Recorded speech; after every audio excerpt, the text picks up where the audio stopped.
Let's complete a credit card table using given information. And I'm not going to lie, but this is one of my favorite things to do. I don't know why, but finances I find just to be so fun. And credit cards are, well, they can be great and they can be horrible. So let's chat about them. First, we have a finance charge. Now, a finance charge is basically a fee that the credit card imposes on you when you borrow money and you don't pay it back in the first period. So the finance charge is found by taking the annual percentage rate and we divide it by 12 because finance charges are based on monthly. So the annual percentage rate needs to become monthly. So we divide by 12 and then we multiply by the carryover balance. So what this means is, like, you use your credit card. If you pay it all off, you're fine. But if you don't, whatever you don't pay, right, that carries over, and that is what your finance charge is based off of. Okay. Now, minimum payment. Your credit card company will always tell you, right? Your minimum payment is either a percentage of what you owe or a certain amount. So this could be in a percent, or it could be just a flat value. It just depends.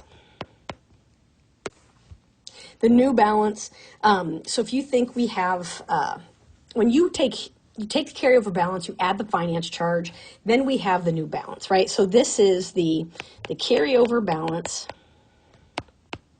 plus the finance charge equals the new balance. And the carryover balance, so this is kind of cyclical, right? It happens every month. So if we have the new balance and then we subtract, I need a subtraction sign, not an arrow, and then we subtract the payment, that whatever's left is the carryover balance. Now, if possible, you always want to pay your credit card off in full because then you're not going to have a carryover balance for a finance charge. Okay, we're going to get into this now.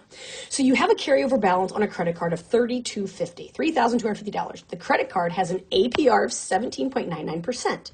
There are no new purchases and no other payments. The minimum payment is just 9% of the balance. Okay, so let's say you have this credit card and you're like, okay, I'm not going to use it anymore. I'm just going to make the minimum payment until I pay it off. Let's see what this looks like. All right, so we have ourselves a payment. We know that we have the carryover balance of $3,250. So the next thing is saying, okay, if this is my carryover balance, now I have a finance charge. So how do I find the finance charge? Well, I take the carryover balance, I multiply by the APR 0.1799, and I divide it by 12. So my first finance charge is going to be 48.7229, and it goes on and on and on. We're dealing with money, so everything is rounded to the nearest penny. So my finance charge is $48.72. Now to find my new balance, I take my carryover balance and I add the finance charge. And when I add those together, I get $3,298.72. So $3,298.72. Okay, so that's now what I owe, right? They add the finance charge. I have a new balance of what I owe. Well, I know I'm only making the minimum payment because that's all I can afford right now, which is 9%. So I take the balance and I multiply by 9%. And this is how much I'm going to pay. So I end up with $296, and then it goes on and on and on again. But remember, just to the nearest cent. So I'm going to make a payment of $296.88. Great, that's month one. So I make this payment. You write the check or you do it online or whatever, and it's gone. So now, how much do I owe at the beginning of month two? So we take our new balance, the $32.98.72. That is how much I owed. Think about it in terms of just common sense. I owed $32.98.72 and I paid $296.88. So how much is left? Well, that's $3,001.84. So that is the balance that is carried over to the next month. Okay, so if you carry it over, then that's what we use to calculate the next finance charge. So you do the same thing again. Now, I recommend you hit pause and you try to fill this in and then you speed through the rest. Okay, because I'm going to do the rest pretty quickly. So I do this to get the finance charge and I end up with $45 even. I add these two together. So I'm going to take $3,184 and I'm going to add 45, and that gives me my new balance of $3,046.84.